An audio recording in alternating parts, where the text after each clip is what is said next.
I'd like to talk about the 3 past tenses that we've covered in level 6 so far, plus also refer back to a special case scenario that involves a group of 4 verbs. Now, we began with a look at the simple past. So examples would be I did, I ran, I spoke, I slept. And this is where we get our arrow coming down. For example, I spoke with him. I shut the door. I did it yesterday. Then we went on to the past progressive. This is where we have a combination of was with ing, also were with ing, and we get our horizontal line in the past. For example, I was saying. So here you can see the combination of was with ing on the verb. You were eating. Here we have were with ing. Again, a horizontal line. Or they were fighting. So we ended up with 2 possibilities in the past. For example, I spoke with him, so this is the simple past, down. The action is done. Whereas I was speaking with him, the line is open, it's horizontal. This is where we have background. We're describing what was going on at the time. Now, thirdly, we also looked at the imperfect. And here we get a sense of I used to in English. So I used to visit her. They used to fight all the time. We used to be friends. Now, Spanish will also see this sound of the imperfect as a horizontal line in the past. Lastly, we have our special case. Now, these are a group of verbs that we have to be very careful with when it comes to expressing them in the past. Those verbs so far are tener, poder, querer, and saber. Now, how these verbs are treated in the past depends very, very much on what you yourself are visualizing in your mind. It's true to say that most of the time, those verbs will go into the imperfect sound. So we're talking about tenía, podía, quería, sabía.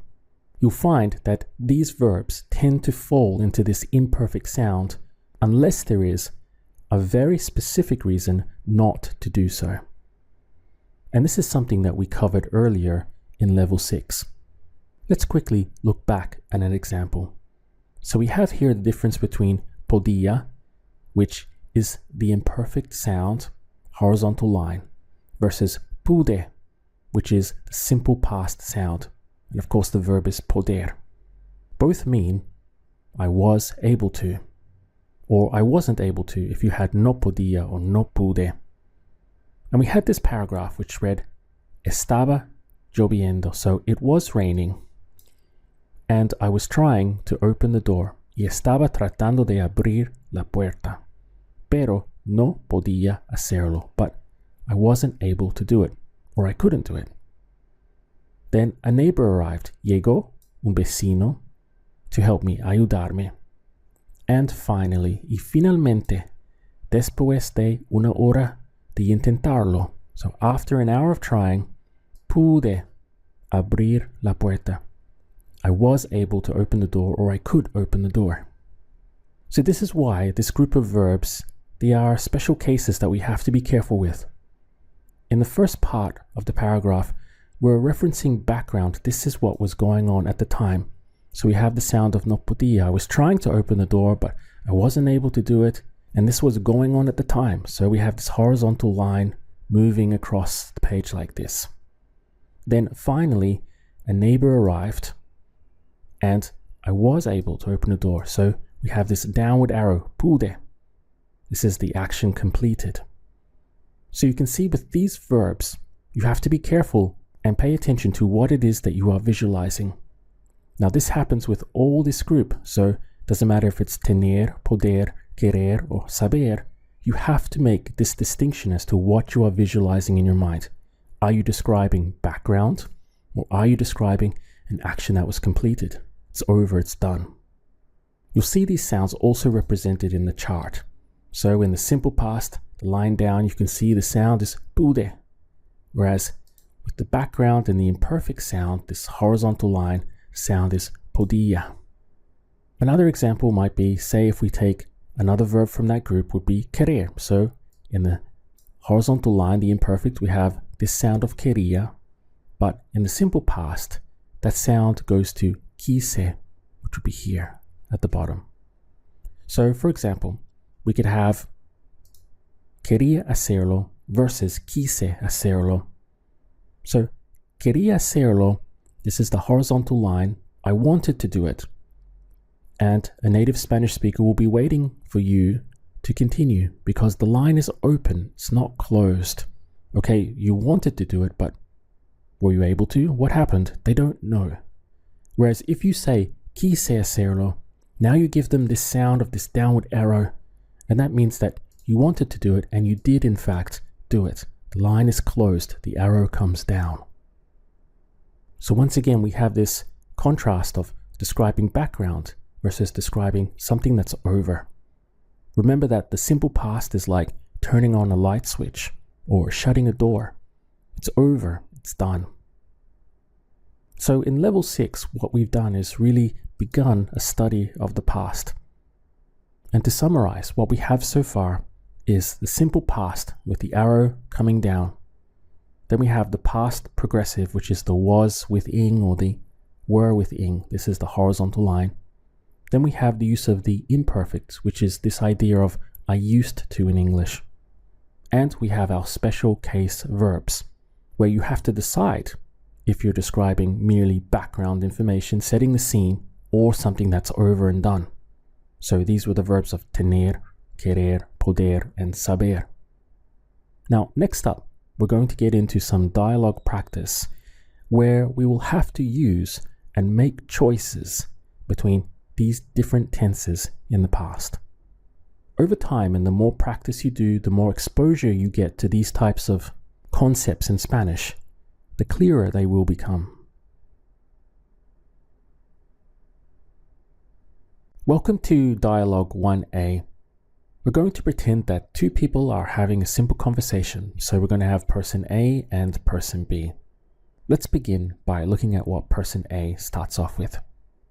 So they ask, what time are you going to arrive home tonight? I'd like us to have dinner together. Now, when we come to expressing ourselves in Spanish, we need to analyze how we are going to say what we are thinking in English. So looking at this sentence, we can see that we have a set phrase with what time. So this would be a qué hora. And then we have are you going to. So this is a modal verb and it's in the future. Then we have a second modal verb with I'd like to have dinner together. So now that we've analyzed the tenses that we're going to need to use, let's try to translate this. So we start with a question mark and the set phrase of a qué hora.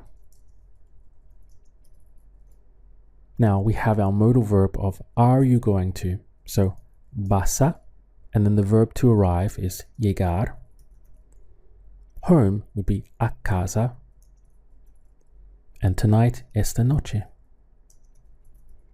By the way, make sure that you're pausing and doing these with me.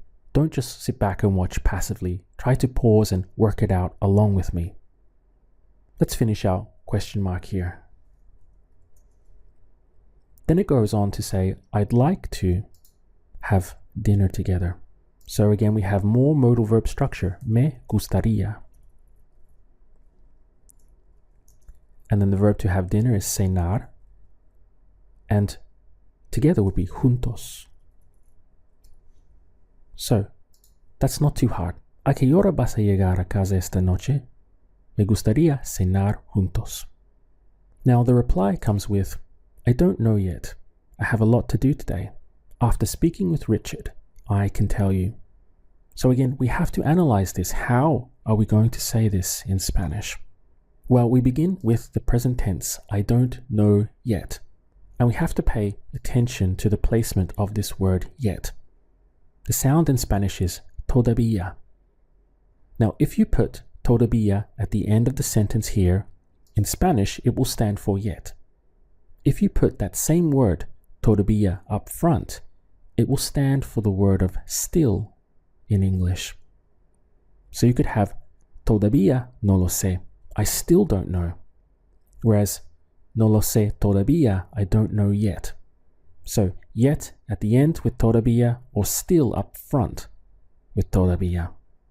This one is obviously at the end, so this is the same place we will put todavía. So let's put no lo sé todavía. Notice that I put lo. It's very, very common for native Spanish speakers to include it in this kind of set phrase. So whereas in English we will say, I don't know, Spanish speakers will say, I don't know it. They tend to throw in the it when using the verb to know, kind of in this way. So, no lo sé todavía, I don't know it yet. Now it continues in the present tense. I have a lot to do today. So I have in the present tense would be tengo. And then a lot to do today. This is another kind of set phrase in Spanish. This would be tengo mucho que hacer. This que doesn't make any literal sense in English, but it is correct in Spanish to put it in. So, tengo mucho que hacer hoy. We still continue in the present tense. So, after speaking with Richard. Spanish will continue to use the full verb here rather than the ing. So, what you would have is after, which is después. And this tends to be followed by de. So, after, después de. And now what you do is put in the full verb, después de hablar. With Richard, con Richard. I can tell you, this is more modal verb structure. Puedo decirte. You can see that it's in these kinds of little details that you will tend to make your mistakes in Spanish. So if you don't know that this set phrase is tengo mucho que hacer, you might simply say tengo mucho hacer. Or instead of después de hablar, you might say después hablar con Richard. It's only through having a lot of contact with the language that you start to notice these little bits and pieces to put in. And as you do, your Spanish will start to sound more and more natural. But in the beginning, it's normal to be caught out by these little details because there's really no literal reference to them in what we're thinking in English. So in this reply, we had just the present tense with a modal verb structure at the end. No lo sé todavía. Tengo mucho que hacer hoy. Después de hablar con Richard, puedo decirte. Person A then replies, that's fine. I wanted to do this yesterday, but I didn't have enough time either. Again, in order to express this in Spanish, we need to analyze the structure, especially when we come to this special case verb, because here we have I wanted, and this is querer in the past. So we need to decide between the sound of quería, which would be the horizontal line, versus quise, the line coming down. Then further on, we have another special case verb with tener. So I didn't have. We must again make a decision between the sound of tenía, background, or the sound of tuve, which would be the simple past. Let's analyze it. The phrase that's fine in Spanish would be está bien. Now, I wanted to do this yesterday, but I didn't have enough time either. This idea of this was what I was wanting to do yesterday is background. This is what was going on. This was your intention at the time, but it ended up that you couldn't do it because you didn't have enough time. So here we have the sound of quería. I wanted with that horizontal feel to it. Quería hacer, and for this, just the general sense, esto. So, quería hacer esto ayer. This is what I was wanting to do. This is the feel of that horizontal line going across. This was my intention yesterday. But I didn't have enough time either. So we have pero. I didn't have enough time. The sense here is that we have something final. The fact is, it didn't happen. This is the reality of what went on. So we have this now straight line downwards to represent that. It's over. This is what happened. There's nothing more to tell. So instead of tenía, we will go into the sound of tuve, pero no. Oops, let's fix all my bad typing here. Pero no tuve suficiente tiempo. Being able to decide whether it's a horizontal or a vertical line is a little bit delicate. Again, it takes practice to get used to it. But after a while, you start to get a real sixth sense or a second nature for feeling if the line is going horizontal or downwards. So once again, I wanted to do this yesterday. Quería hacerlo esto ayer. This was my intention. This was what I wanted to do. But in the end, I couldn't do it because I didn't have enough time. Pero no tuve suficiente tiempo. Now the arrow comes down. The line is closed. The next part of the dialogue reads, I know. Now that we are both working again, it's harder to find time to do all the things we used to do before. At the beginning, we were in the present tense. And towards the end, this we used to puts us into the sound of the imperfect. This is a clue whenever you get this idea of we used to, where you're going to use the imperfect with whatever verb it may be. So we have, I know. Now remember that Spanish speakers will tend to say, I know it. So they will say, lo sé. Now that we are both working, so ahora, you could also use the word ya here as well. So ya que, or ahora que, we are both working. This is the present progressive. First of all, we have both. So ahora que ambos. This means both. Now, what is the present progressive for we are working? Will be estamos trabajando.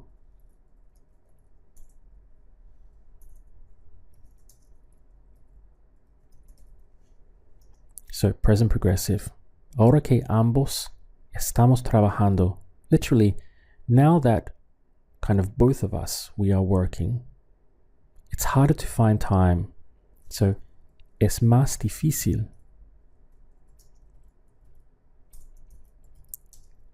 To find is encontrar. And instead of just putting tiempo, they would actually put el tiempo. So it's harder to find the time. To do. This too implies in order to do. So we must throw in para here. Hacer.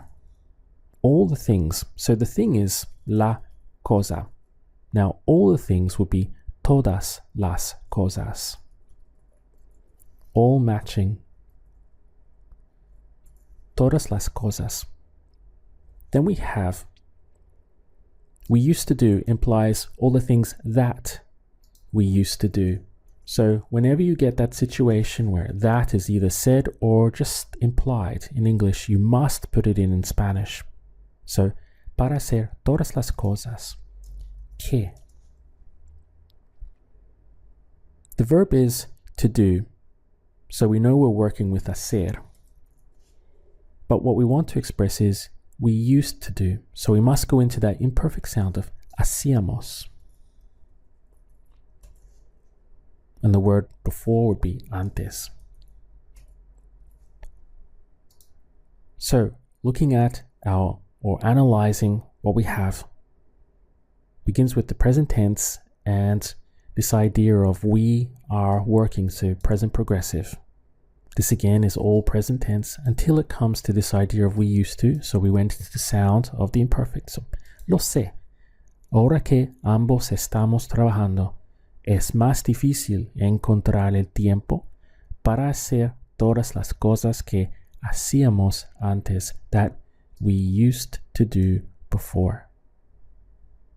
Continuing our conversation, the person replies, we just need to be creative and take advantage of every opportunity to spend time together. Now here we have we need, which is modal verb structure. Don't be put off by the word just in there. And having we need to be creative, we have with to be a decision to make between whether we're going to use ser or estar. Then the verb to take advantage of, all of that, to take advantage of, is expressed with aprovechar in Spanish. And the rest will work out when we get to it. So, translating again, this word just will be expressed with solo. And then we need, necesitamos. Now, to be creative, ser or estar. Are we talking about something that defines us with our identity, that this is the type of people that we're going to be? Or are we describing something that's more transitory, that at the moment or for this particular moment we're going to be creative? To me, the meaning of this is going to define us more, that we're going to need to adopt this idea in general of being creative in our lives in order to take advantage of every opportunity to spend time together. So for that reason, because I feel that this is going to be more than just a passing thing or a momentary thing, this is going to be something that belongs more to our identity of that we're going to be creative people in finding every opportunity to spend together. So for that reason, I'm going to go with ser. So, solo necesitamos ser, and then the word for creative is creativo, but because it's plural, it'll be creativos. And to take advantage of, so y aprovechar. So all of this, to take advantage of, including the of, is included in the verb aprovechar. Now, opportunity in Spanish is oportunidad. And in Spanish, they would express this in a plural way. So take advantage of all the opportunities. So ser creativos y aprovechar. Remember, the of is included in the verb. So you simply go straight into todas las oportunidades. To spend time, in order to spend time together. So para, then to spend, pasar. Time together, tiempo, juntos. Notice that word together coming up again with juntos. So, solo necesitamos ser creativos. In other words, being creative in finding time is something that's going to become a core part of us. We're going to be creative people at finding or taking advantage of opportunities to spend time together. Y aprovechar all the opportunities, todas las oportunidades, in order to spend time together para pasar tiempo juntos. It continues then with person B replying, the other day I was speaking with Mike and he was telling me that he and Diane have the same problem. So right away we have I was with an ing, so we know that we're going to use the past progressive here. And then we have another example of that with he was with the ing telling me. And then it switches back into the present tense that he and Diane, they have the same problem. So you can see that when you're in daily ordinary conversation, the switching from one tense to another can be quite far-fetched, quite aggressive. You can have two past progressives in a row followed by the present tense. Again, it's all about analyzing how you're going to express this thing that you are thinking in English into Spanish. This is the type of analysis that you need to do. Let's translate it now.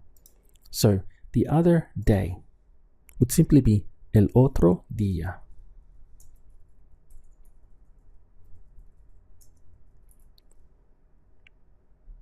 Now, I was speaking. So, estaba hablando with Mike con Mike. And he was telling me. Y me estaba diciendo. Or you could have y estaba diciéndome. You can put it on or hook it on to the end or put it up front here. Usually I hear native speakers put it up front, but either way is perfectly correct. That he and Diane, so que, él, y Diane. Now they are, or they have the same problem. So they have would be tienen. The problem is el problema, so el mismo problema.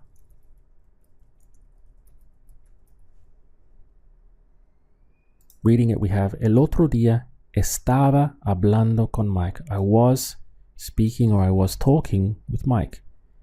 Y me estaba diciendo, and he was telling me que él y Diane, that he and Diane, they tienen the same problem, el mismo problema.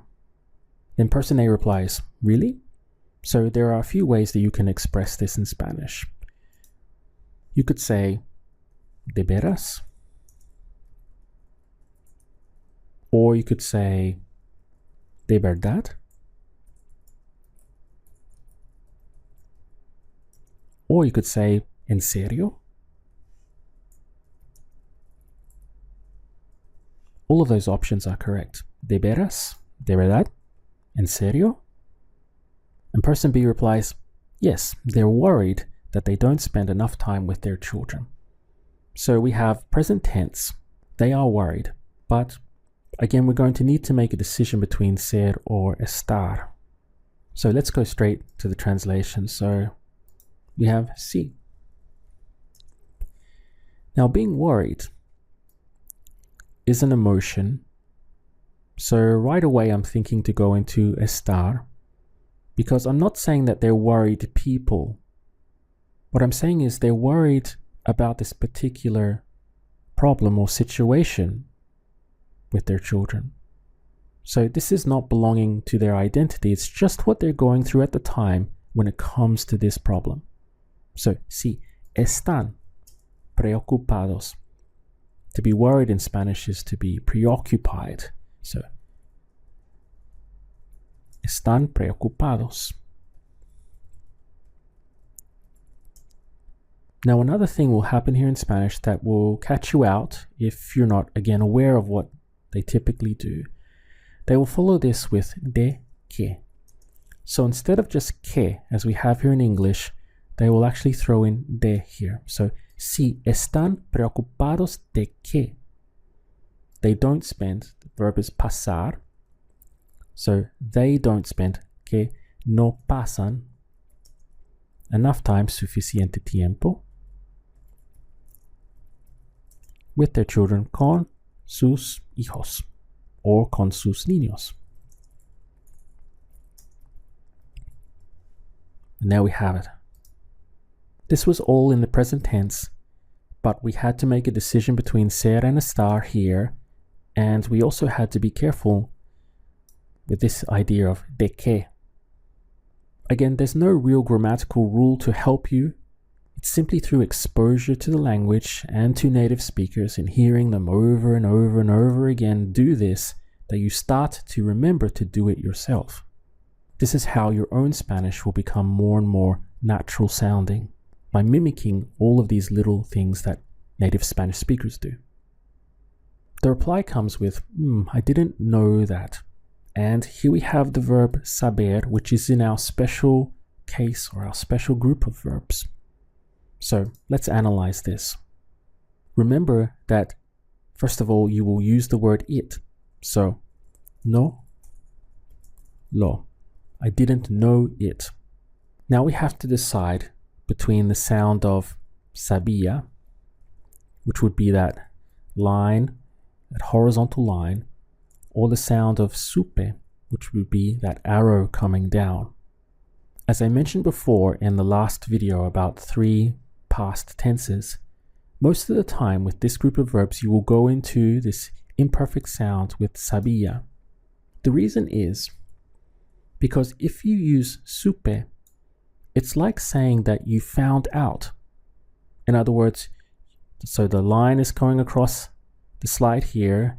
You didn't know, you didn't know, you didn't know, you didn't know. And then supe, the line comes down. You found out. Something happened and the action occurred that you found out. So again, this supe is the arrow downwards. Whereas just in a general sense that you didn't know something, that in Spanish is expressed with the line across. So the sound will be no lo sabía. Again, probably 90% of the time you will go into the sound of sabía. It's only in special circumstances where there's a really good reason to will you use the verb or use the sound of supe. So, I didn't know, no lo sabía. To include the word that, you would say something like, eso no lo sabía. That, I didn't know it. Let's continue now. He says that before, they used to have all the time in the world, but that all changed when Diane returned to work last year. So we're beginning with the present tense, he says. Then we have the imperfect with they used to. And now the simple past further down, that all changed. Simple past. When Diane returned to work, more simple past. So again, you can see, even in one relatively simple sentence, you have the present tense, the imperfect, the simple past, and the simple past again. This is the reality of what it means to hold conversations in Spanish. You have to be able to quickly decide and to quickly analyze these tenses in order to express what you are thinking in English. So going to our slide, we have, he says that before. So he says, again, if you don't know these irregular verbs, you would simply refer to your chart. But the more you can memorize these irregular verbs, the faster you will be at this. So, dices, he says, she says, or it says. Let's make this blue so we can distinguish better. He says that before. So, dice que antes. They used to have. The verb is tener, to have. So, they used to have will be going to the sound of tenían. Todo el tiempo. Now, in the world, you might be immediately very tempted to say en el mundo, to copy exactly what you are thinking in English. But in Spanish, they will say of the world. So instead of en el mundo, it would simply be del mundo. Again, these are the little things where you get caught out and make mistakes in Spanish. Simply because either you've never heard this expression before, todo el tiempo del mundo, or it simply doesn't make any literal sense to you in English. This is why exposure to native Spanish speakers and reading and all of that is so important, because grammatical rules can only get you so far. They can't get you all the way. Then it continues with, but that all changed, pero que. So, but that, pero que. That all will be everything, right? So it's still expressed with todo. And then the verb to change is cambiar. Now that all changed. This is the same angle as he, she, or it. And this is a fact. Everything changed. The arrow comes down. It's done. Everything changed. So, todo cambió. Cuando Diane. Now, she returned to work last year. Again, this is not background. This is something that's over. She went back to work. So, to go back, regresar is the verb. So, cuando Diane regresó. To work, a trabajo. Last year, in Spanish, you will throw in the last year, el año pasado. So you see the amount of analysis we had to do in order to get this right. And remember that when you're in front of native Spanish speakers in real life speaking situations, all of this analysis has to happen quite quickly in your mind as you're running through saying your reply. This is why simply watching courses just isn't enough. It won't get you there. You have to be actively using what you have learned so that it will speed up and get faster. Instead of us spending 5 minutes working out how to say this, you can do it in a matter of seconds. So, dice que antes tenían todo el tiempo del mundo. They had all the time in the world. Well, they used to have all the time in the world. So again, this is this sense of the line going across. This is what they were feeling. But then everything changed. Pero que todo cambió cuando Diane, she returned to work last year. Regresó a trabajo el año pasado. Let's finish with one more slide. The reply comes as, well, tonight we can talk more. It's important to be on the same page. I would like to be able to achieve a balance and divide our time for the benefit of the kids. We have modal verb structure with we can talk, and then a decision to make here between ser or estar. Then we have more modal verb structure with I would like to be able to. So let's try to translate this. To express this idea of, well, in Spanish you will use the same word as good, which is bueno. Tonight we can talk more. So, esta noche podemos hablar más. Now, it's important. It's just the general usage of it is. So, es importante. It's a shame. Es una lástima. So, es importante. Now, to be on the same page. Being somewhere, even if it's just in that imaginary sense or in that saying of being on the same page, is about location. So, es importante estar. And then the word for page is página. So, en la misma página. There are a lot of expressions which don't translate well between English and Spanish, but this one, they do have exactly the same expression in Spanish. So we can do it just the same way. So, es importante estar en la misma página. Now here, if you notice, we have 3 verbs in a row. We have I would like, then to be able to, and then to achieve. The verb to achieve is lograr. So let's try to put it all together. First of all, we have me gustaría. To be able to, the verb is poder. All of that, to be able to, is poder. And then to achieve, lograr. So 3 verbs in a row. Me gustaría poder lograr. I would like to be able to achieve. Now, a balance is like an equilibrium. So, un equilibrio. And divide our time. The verb to divide is dividir. So, y dividir our time, nuestro tiempo, for the benefit of the kids. Now, the kids are meant to receive this benefit of dividing our time. And whenever someone is in receipt of something, we're going to use para for the word for. So, para el beneficio of the kids, de los niños, like this. Notice that aside from having to decide between different verb tenses, so we have decisions to make in the past, we have the decisions to make between ser or estar, you also have this other question of vocabulary. So what is the verb to divide, or what is the word for balance, or the word for page? Right now, what we're really focusing on is structure. the vocabulary we can add in afterwards. So reading through it, we have, bueno, esta noche podemos hablar más. Es importante estar en la misma página.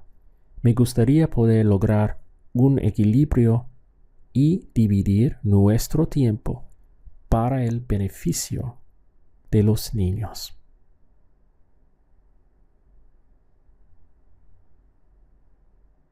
Let's analyze a second dialogue now.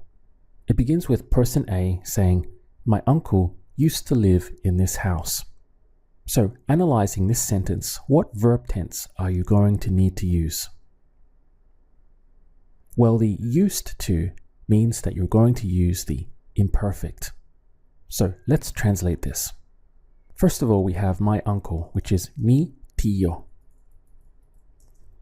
Now, to live, the verb is vivir. So, he used to live, vivía, in this house, en esta casa. Mi tío vivía en esta casa. The reply from person B is, he doesn't live there anymore. So again, analyze this. What verb tense are you going to use? This would be the present tense, but as a question. So we'll do our question mark, and he lives would be vive. He doesn't live, no vive. And the word for here, aquí. To express this idea of anymore, you can use a little word in Spanish that's extremely versatile, which is ya. So you would actually get, ya no vive aquí? Literally, now he doesn't live here, or he doesn't live here anymore. Person A then replies, no, he decided to move last year because of his health. He wanted to be closer to his daughter as well. How would you analyze the structure of this? What verb tenses will you need?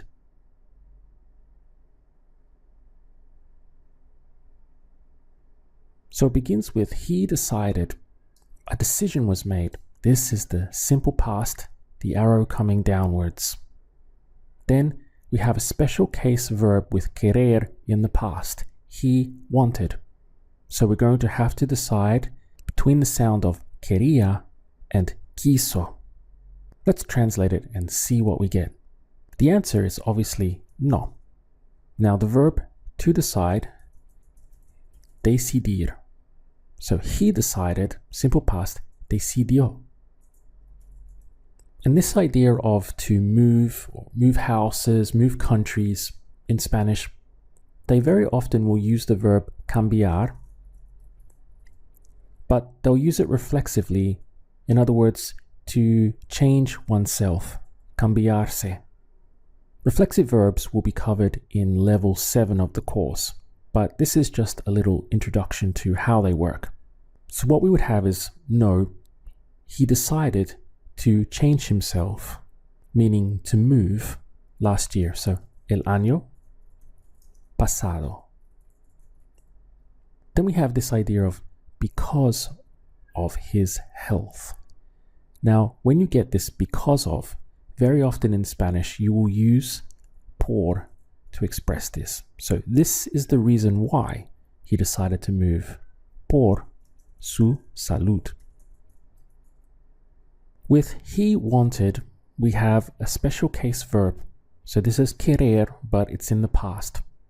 So we have to decide between the sound of quería and quiso. Let's compare them side by side to see how each one would be understood to the ears of a native Spanish speaker. So first of all, let's imagine we chose to go with the simple past. So, quiso.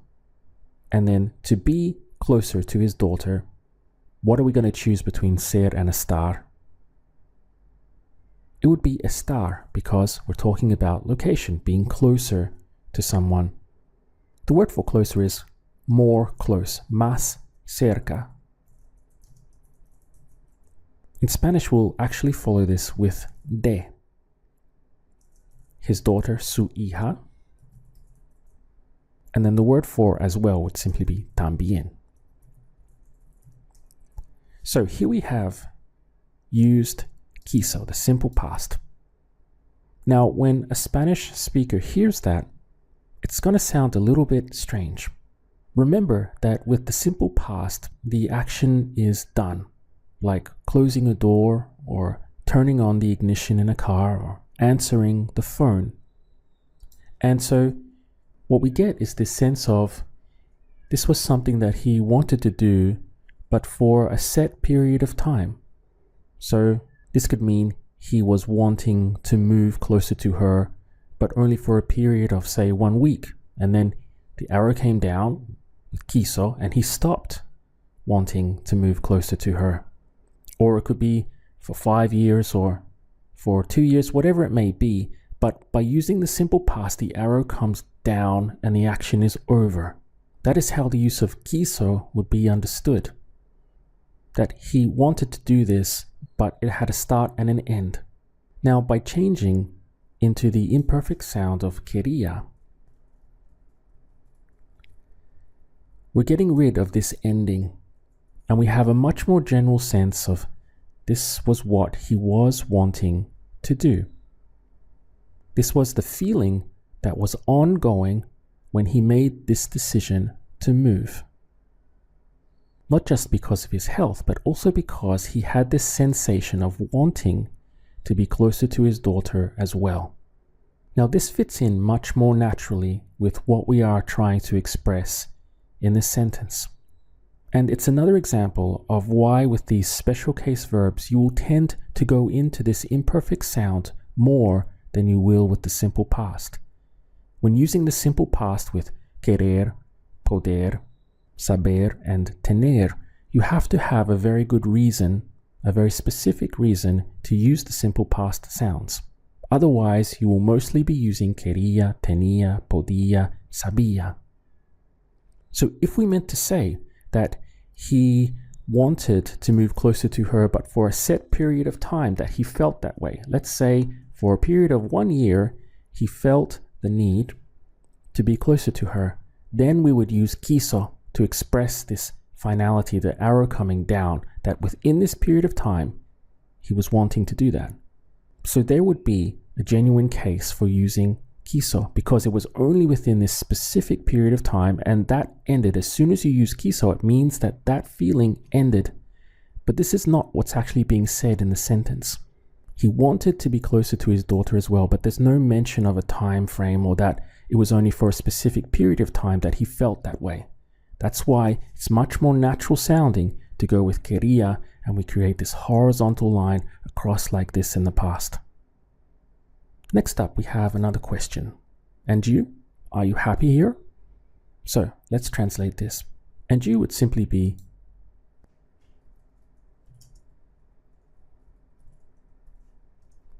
now, are you happy here? This is obviously estar. So, ¿estás feliz aquí?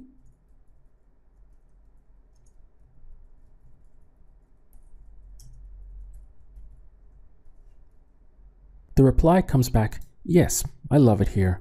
Before, I used to suffer because I was missing my family, but now things are better. I'm used to it. Once again, try to analyze the slide and decide which verb tenses you're going to need to use.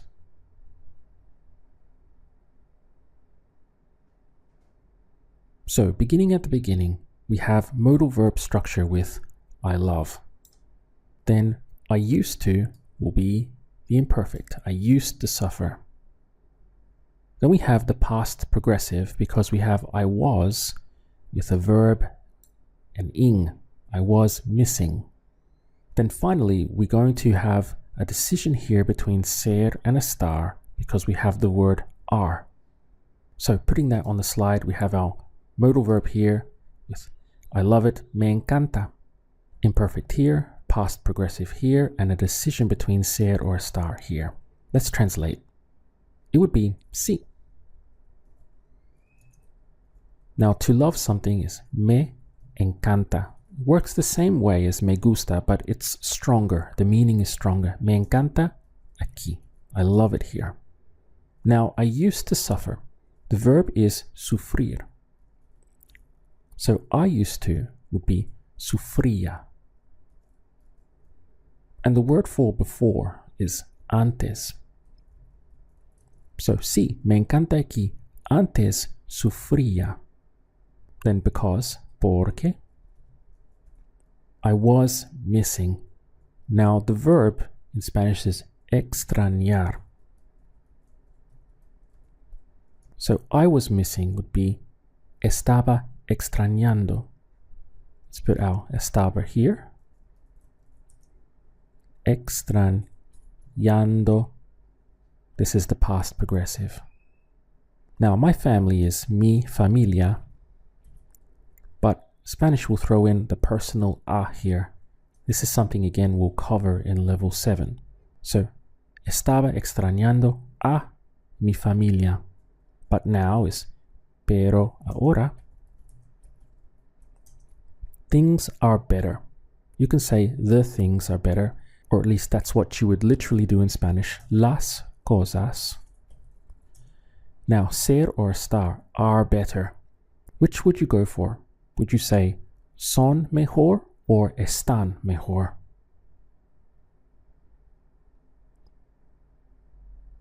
The answer is están.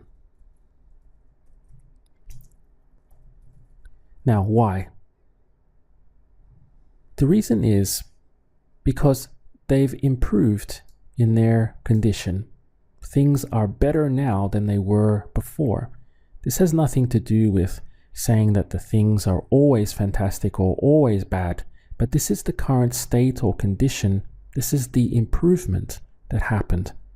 That idea of a change has happened, that now things are better than before. So the current state of these things, están mejor. They're better now than before. That's the reason why. It finishes with I'm used to it. And what you will say in Spanish is that I'm accustomed to it, or at least that's how it feels in English when you do the comparison. So again, you would say estoy, and the word is acostumbrado. Or if you're female, you'll say acostumbrada. And this idea of to it, but we're not referring to any particular noun, what they will do is a ello, like that. So estoy acostumbrado or acostumbrada a ello. Once again, you can see little things that will trip you up in Spanish. If you didn't know about the personal a, you probably would not put it in there because it's not something that we literally do in English. Then you can see how sometimes this choice between ser and estar can be quite delicate, which one you go for. And also it could be quite tricky to try to decide how you would handle this part to it in Spanish, a ello. So reading through it, we have sí, me encanta aquí. Antes sufría porque estaba extrañando a mi familia, pero ahora las cosas están mejor. Estoy acostumbrado a ello. Person B then asks, how did you discover your uncle was planning to sell the house? Again, what tenses would you need to use here? With the first part here, did you discover? This is the simple past. An arrow coming down, you discovered something. It's done. And then, of course, we have the was with the ing, so this is past progressive with was planning to sell the house. Translating that, it would be, starting with our question mark, como for how.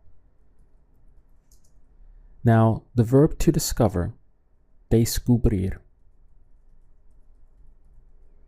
And it's the simple past for you. So, como descubriste. And of course we could say, how did you discover that your uncle was planning to sell the house? So, therefore in Spanish, we must put in the que. Como descubriste que tu tío. Now, to plan is planear. So, was planning would be estaba planeando. The verb to sell, vender, and the house, la casa. The reply comes back, he told me. He knew it would be hard for me, but he explained why he had to do it. Again, try to analyze what verb tenses you'll need.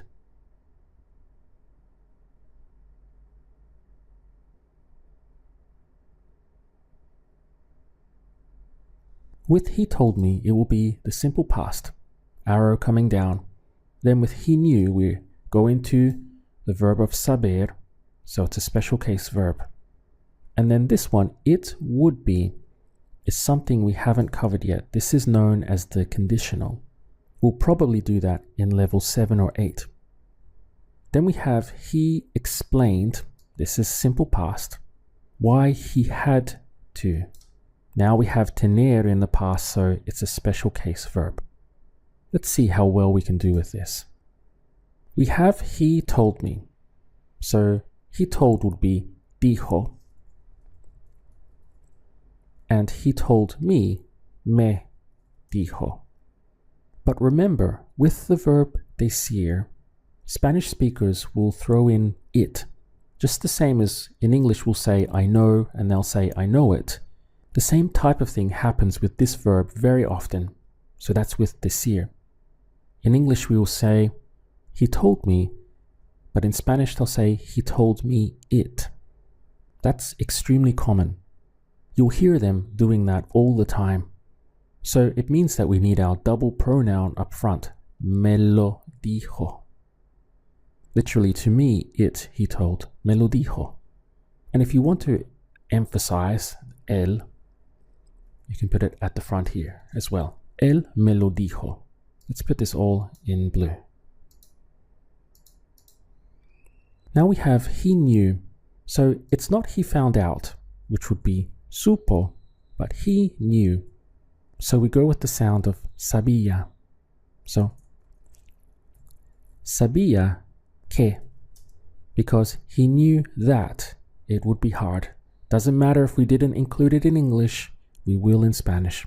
So sabía que.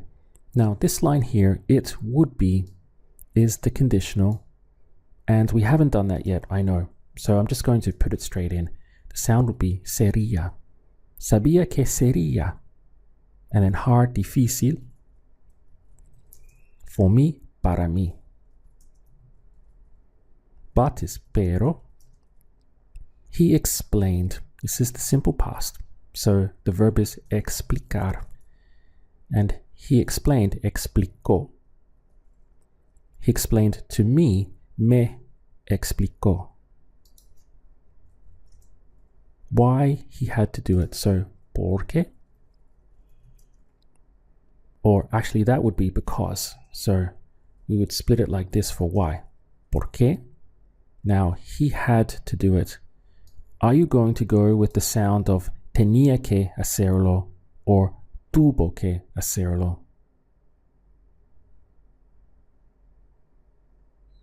This to me is tuvo que hacerlo. The arrow comes down because the action was indeed done. It's not background, it's fact. So, tuvo que hacerlo. All in all, we have él me lo dijo. Sabía que sería difícil para mí, pero me explicó por qué tuvo que hacerlo. He explained to me why he had to do it. And it's a fact that he did actually do it. That's why the arrow comes down. Person B replies, I was thinking the same. He had no choice because of his health problems. So I was thinking past progressive was with ing. And then we have a special case verb with tener in the past. So again, we're going to have to make a decision between tuvo and tenía. Translating it, to think is pensar. And I was thinking, estaba pensando. And you could also throw in yo here if you liked for extra emphasis. Yo estaba pensando. And then the same would be lo mismo. Yo estaba pensando lo mismo. Now he had no choice. If you use the simple past and you say no tuvo, other choice would be otra opción. No tuvo otra opción. By using the simple past, no tuvo, a Spanish speaker is understanding it in this way, that it had an end. So it was for a period of time that he had no other choice. And then that period of time ended because you have tuvo. And maybe after that, he did now have a choice. You see, by using the simple past, you close the line and saying just within this period of time, he had no choice. Because the line came down, it's closed, it had an end. But that's not actually what we want to say here. Instead, by switching to the imperfect sound of no tenía, now the line does not close. The line stays open. So we are expressing that it was not for a period of 1 week or 1 year or one whatever that he had no choice, but this was an ongoing thing in the past. This line kept running across, that he had really no choice because of his health problems, so he had to move. You can see yet again why you need a special reason to go into the simple past with these verbs of tener, poder, querer, and saber. Most of the time, the line will be open in this way, using the sounds of tenía, podía, quería, and sabía. So finishing our translation here, we have yo estaba pensando lo mismo. No tenía otra opción. Because of. Do you remember what to do when we come across this idea of because of? We will use por in Spanish to express this. Now, his health problems, in Spanish, they will phrase this in a way of like for the problems of his health. So, por los problemas de su salud. Sometimes you have to rephrase what you're saying in English in order to express it naturally in Spanish. So instead of because of his health problems, what you will literally say in Spanish is because of the problems of his health. Again, this is something that you just get used to doing, to rephrasing your English in order to have it sound natural in Spanish. If you try to force your natural sounding English and translate in a literal way all the time, then your Spanish will never sound natural. Sometimes you have to rephrase what you are saying in English in order to get it to sound natural in Spanish.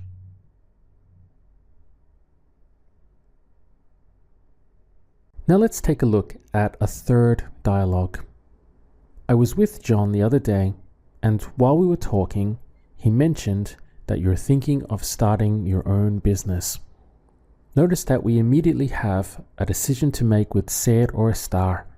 Anytime you get am or are, was or were, these are all words where you're going to have to make that decision between ser or estar. Then we have we were talking, which is clearly the past progressive. And he mentioned, this is the simple past, followed by a present progressive, you are thinking. Again, notice that in the same one sentence, we move from the past progressive to the simple past and into the present progressive. This is how quickly we need to be able to analyze and switch between tenses in Spanish. Translating then, our first issue is this word of was. So, I was with John the other day. First of all, this sounds to me like background. This is what was going on, and then other things are going to be placed on top of this timeline. So we're talking about the sound with ser or estar, either one, that's going to be this line, this horizontal line in the past. Next, we must decide if this is ser or estar. Well, being with someone, again, relates to location. So we're going to be on the side of estar. Now, using those two facts, number one, that it's background, horizontal line, and number two, that it's being with someone, so location brings us to estar, we're going to get the sound of estaba. I realized that it took quite a lot of thinking to get to this sound of estaba, but we're going to do more work with this, especially in level 7. So estaba con John, and then the other day, el otro día. Let's make this blue to stand out. Then we have classic past progressive, so and while we were talking. So and while is y mientras. Now talking is hablar, and we were talking, estábamos hablando.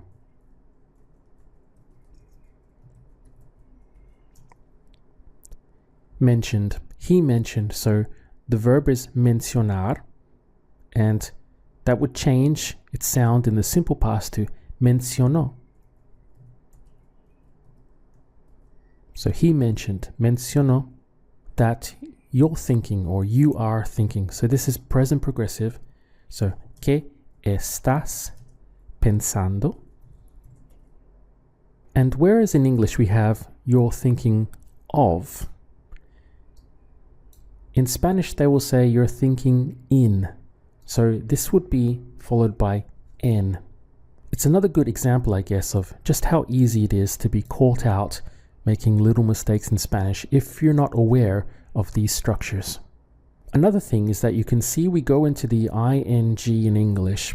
So to start would be empezar, and you might be tempted to copy this exactly from English and say empezando or something like that to copy this ing. But actually, after this set phrase of estás pensando en Spanish you will use the full verb, so empezar.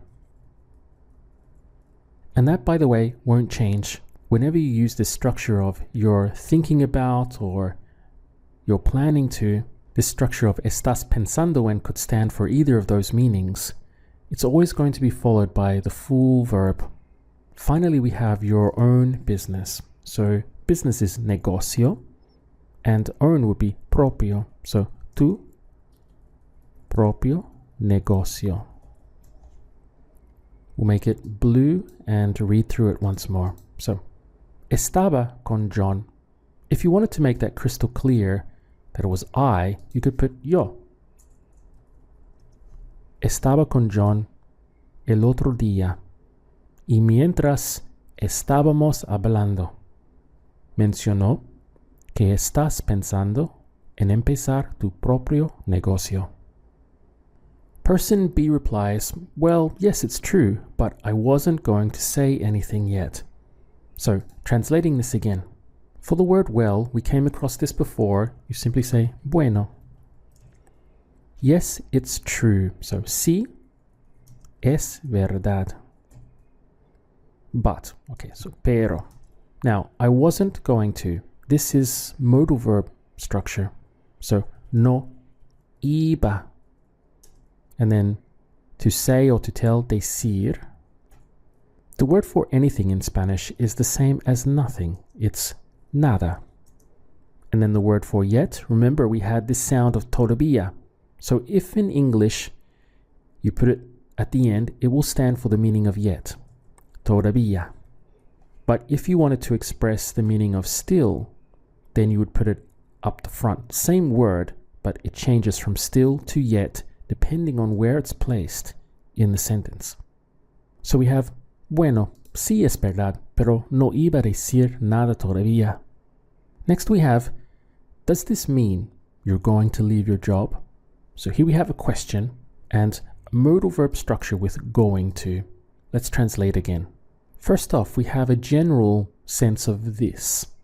So it's not referring to a masculine or a feminine noun, in which case we would have to choose between este and esta. Because this is just a general sense of this situation or whatever it is, in Spanish they will use the sound of esto.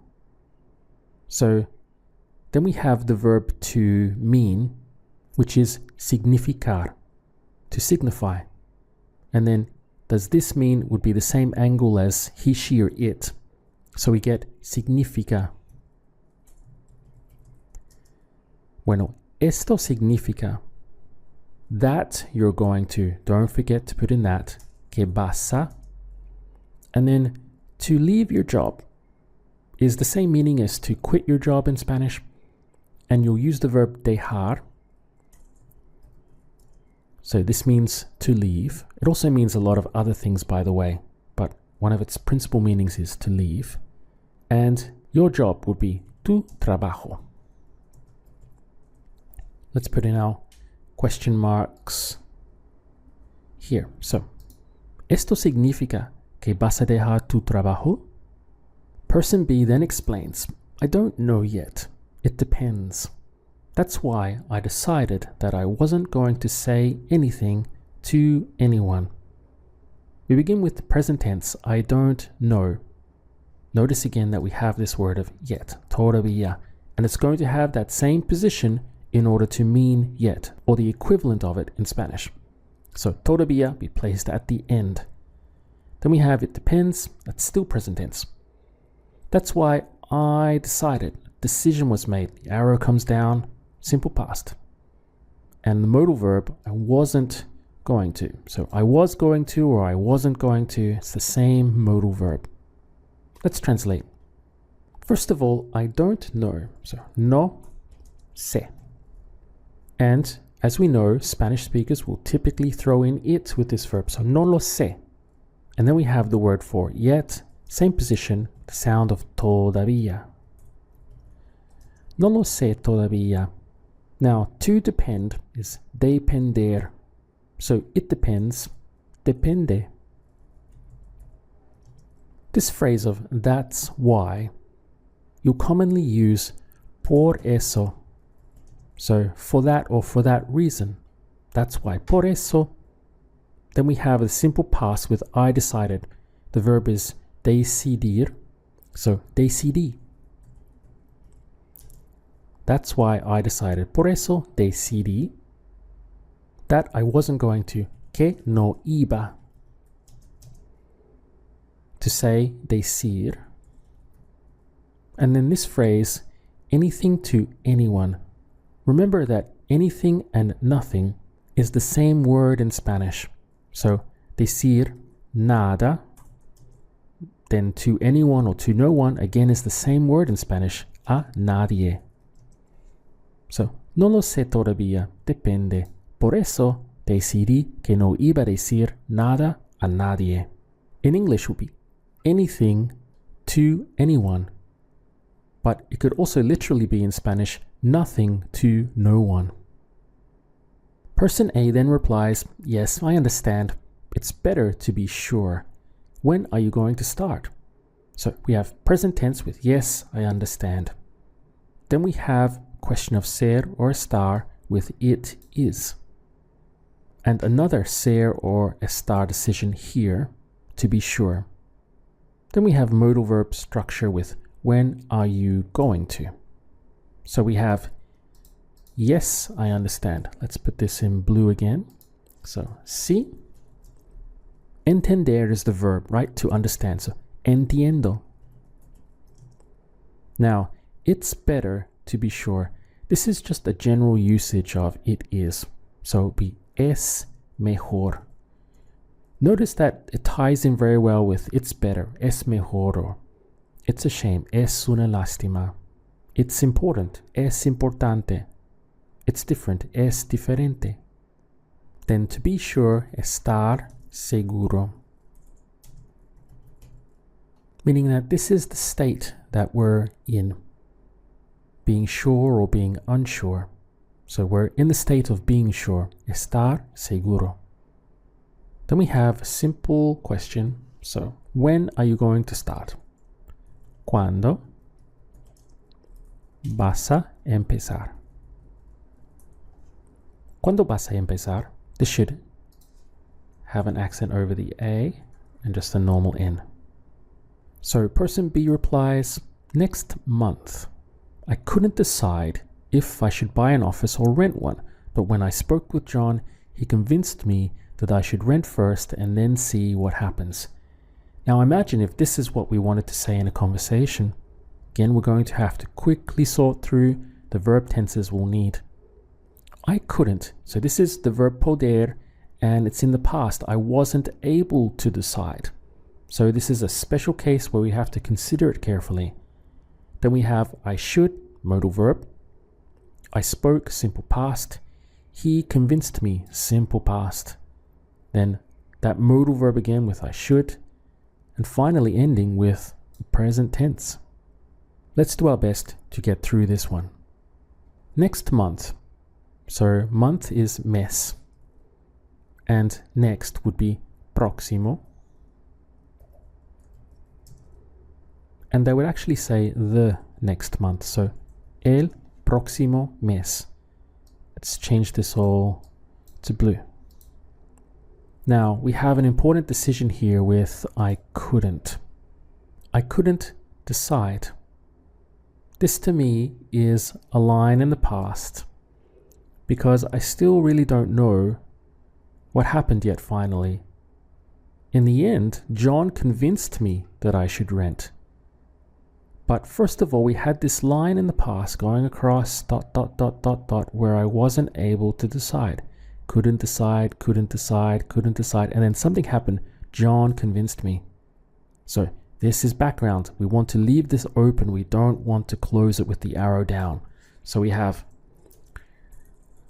no podía instead of no pude. Then if I should, so si debería, and to buy is comprar. Office is oficina. So an office would be una oficina. The word for or is o, and then rentar. Notice it says rent one. So you would say o rentar una. Una because rent one was still referring to this feminine noun of oficina. So no podía, we forgot to put in the side. Or rather I did. So no podía decidir si debería comprar una oficina o rentar una. You can clearly see this line moving across. This was what was going on. The situation was I couldn't make up my mind, couldn't decide. Now something happens. But when, pero cuando, I spoke. This is clearly simple past. Hablé. With John, con John. Now he convinced me, so the verb is convencer. He convinced, convenció. So me convenció that I should, que debería, rent first. So, rentar. And I won't even worry about the word first here. I'll just say that I should rent. Me convenció que debería rentar. And then it would be y luego. So whenever you get this sense of and then, in Spanish you'll say and, literally and after. But y luego, ... see, so ver, what happens. To happen is pasar, so ¿qué pasa? There we have our almost a paragraph. So el próximo mes no podía decidir si debería comprar una oficina o rentar una, pero cuando hablé con John, arrow down, me convenció. This is another arrow down. He convinced me that I should rent and later see what happens. Que debería rentar y luego ver qué pasa. Person A then says, I agree, you should do it step by step. So here we have set phrases in Spanish. First of all, I agree. The phrase would be estoy. Whoops, fix my crazy typing here. So estoy de acuerdo. You should, deberías. Do it, hacerlo. Now, step by step would be paso a paso, step by step. Estoy de acuerdo. Deberías hacerlo paso a paso. Person B comes back with another long phrase. Says, I'm quite nervous about all this, but I have to try. I want to know if this is really something I can achieve. So I'm quite nervous. For the I am, ser or estar. Then we have two modal verb structures with I have to and I want. And then a third modal verb with I can. So let's address this issue of ser or estar. Let's get rid of this. Thanks. So I'm quite nervous. this is present tense and it's emotion. We're not saying we're a nervous person or that we have a nervous personality, just that we're nervous about this particular thing. So, estoy, then quite would be bastante. And then nervous would be nervioso. Or if you're female, nerviosa. Now, about it all, you would use por todo esto. Notice that we're using esto again because we're not referring to any particular noun, just this general situation.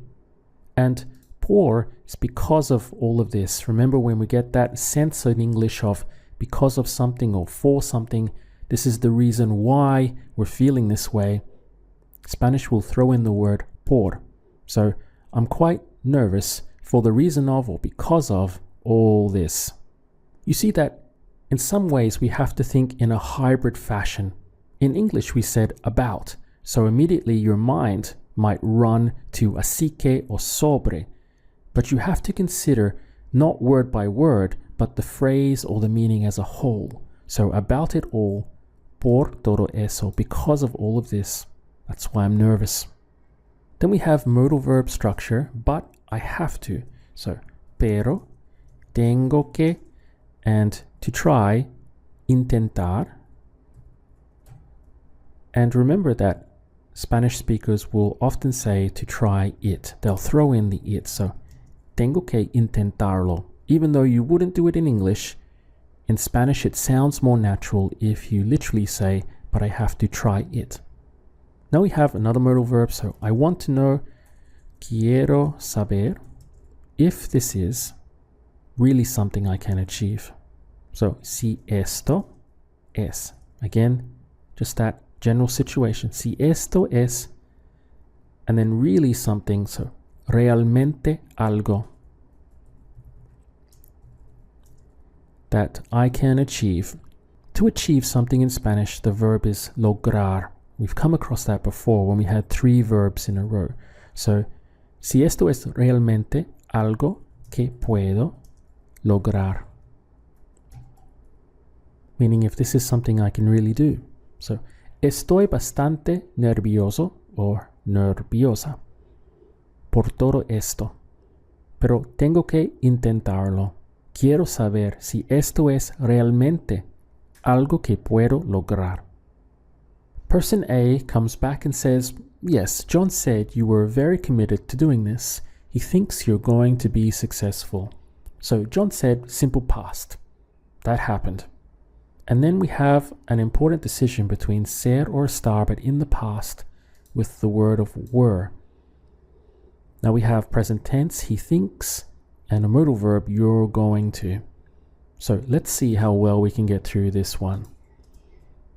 Starts off with si, and then John thinks, or John said rather, John dijo. And John said that, so John dijo que.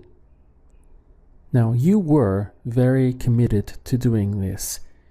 John isn't saying that you're a committed person in general to everything. He's just saying about this situation you're very committed, this project. So we know that we're on that side of estar. Next, we must decide if this is just a finalized event with the arrow comes down, or if this is more of a horizontal feel in the past.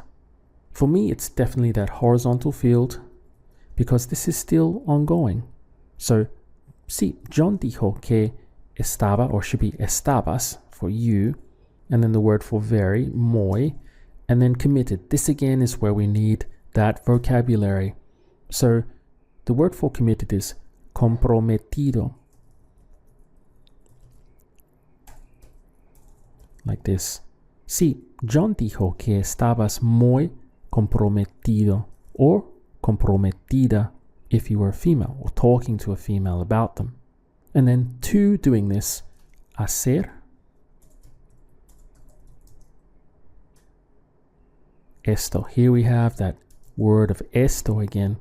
Notice the little a that gets included after committed, literally to, and followed by the full verb again in Spanish, not haciendo as we would have in English, but the full verb. You can see that same lesson repeating over and over again with different phrases.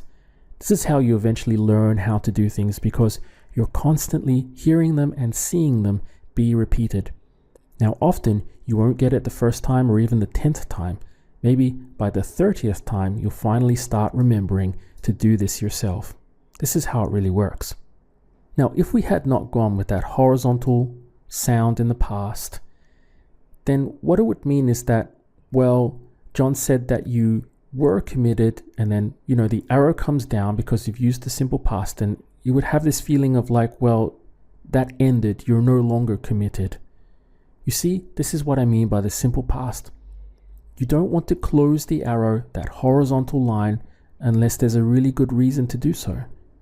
This to me is still ongoing, that you were very committed to do. This is still in play. Now, he thinks is the present tense, but you could also say, and they commonly do say, he believes in place of this. So the verb is creer, like this, and he believes would simply be cree. So let's make this explicitly clear as well. Él cree. So he thinks or he believes that que you're going to be vas a. Now in Spanish, they won't use ser or estar here to be. The phrase, it's a set phrase, would be to have success. So they would actually use the verb tener. So él cree que vas a tener, that you're going to have success. Now vocabulary again, the word for success is éxito. So, sí, John dijo que estabas muy comprometido a hacer esto. Here's the line going across. This is what's going on. Él cree que vas a tener éxito.